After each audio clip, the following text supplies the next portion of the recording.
পশ্চিমবাংলায় তৃণমূল কংগ্রেস আর সিপিএম এর এত আত্মচিৎকার কেন, এটা বোঝা যাচ্ছে তারা কেন এত চিৎকার করছে। কারণ এই দুটো দলই একসময় এই রোহিঙ্গা বাংলাদেশি ভোটার এদের উপর নির্ভর করে বহু নির্বাচনী বৈতরণী পার হয়েছে। সিপিএম একটু কম করেছিল, তৃণমূল কংগ্রেস এসে সেই গতিটা বাড়িয়ে দিয়েছে। তারা রোহিঙ্গাদের উপর নির্ভর করে এখন জিতছে। এখন মমতা ব্যানার্জির সাধারণ জনগণ, পশ্চিমবাংলাবাসী সাধারণ মানুষ, হিন্দুরা তো নয়, এমনকি মুসলমানদের, ভারতবর্ষের মুসলমানদের একটা বড় অংশ মমতা ব্যানার্জির বিরুদ্ধে চলে গেছে।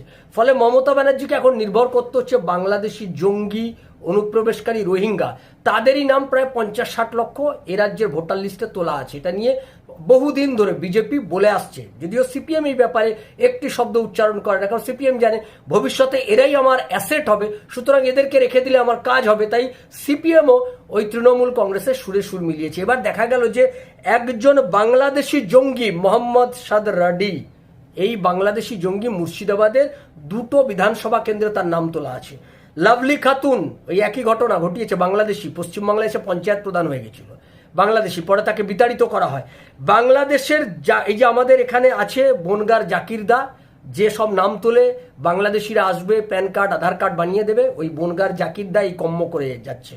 প্রত্যেকটা রাজ্যে এরকম একটা করে জাকিরদা আছে, যে জাকিরদারা এরকম বাংলাদেশি জঙ্গি অনুপ্রবেশকারী, এইরকম মোহাম্মদ সাদ রাডির মতো এই যে সমস্ত জঙ্গি রয়েছে, এই জঙ্গিদের নাম তোলে, তাদের প্যান কার্ড আধার কার্ড সব তৈরি করে দেয়।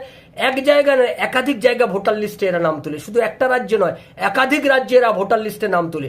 এরাই দলে দলে বিভিন্ন রাজ্যে রাজ্যে গিয়ে ইন্ডি জোটের যে দলগুলো আছে তাদেরকে ভোট দিয়ে জেতানোর চেষ্টা করে, বিভিন্ন জায়গায় ফেলও করছে। এবার পশ্চিমবাংলার পালা, পশ্চিমবাংলাতে এরাই ঝাঁক বেঁধে আসবে, ভোট দেবে।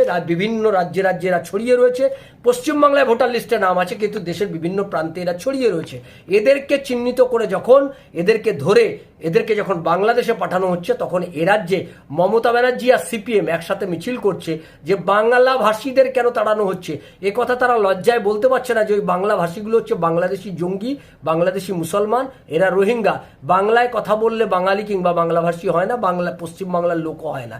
এইটা থেকে দৃষ্টি ঘোরানোর জন্য মমতা ব্যানার্জি যে রোহিঙ্গা মুক্ত, এবারের আওয়াজ উঠেছে রোহিঙ্গা মুক্ত নির্বাচনী ভোটার লিস্ট তৈরি করতে হবে নির্বাচন কমিশনকে, সেই আওয়াজে মমতা ব্যানার্জি থরহরিকম্প। মমতা বুঝতে পেরেছে রোহিঙ্গা মুক্ত নির্বাচন যদি ভোটার লিস্ট হয় তাহলে মমতা ব্যানার্জি শেষ, আর সেই শেষের শুরু মমতা ব্যানার্জির হতে চলেছে। তার জন্যই আতঙ্কে তিনি প্রলাপ বকতে শুরু করেছেন।